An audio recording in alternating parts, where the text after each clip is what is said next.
पिछले जलसे मैं की किया सी और मैं क्या सी कि धीआं मापियां दा सिर दा ताज होंदियां ने अज आ गई ना ताज बन के ते नाल पुत्र मेरा शहजादा बन गया। इमरान देख ले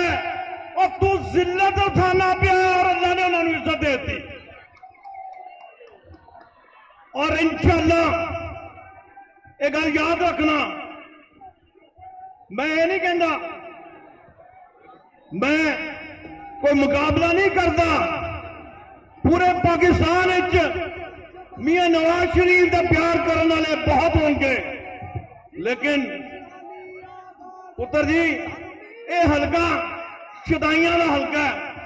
ये हल्का वफादारां का हल्का है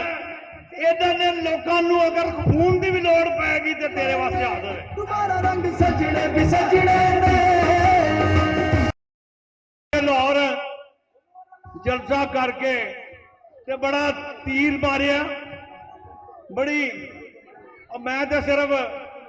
बर्दाश्त करना पिया बुढ़ा हो गया पर यह वे कि जिदे इन्ने पुत्र के भरा होन वो तो सारी जिंदगी बुढ़ा नहीं होता।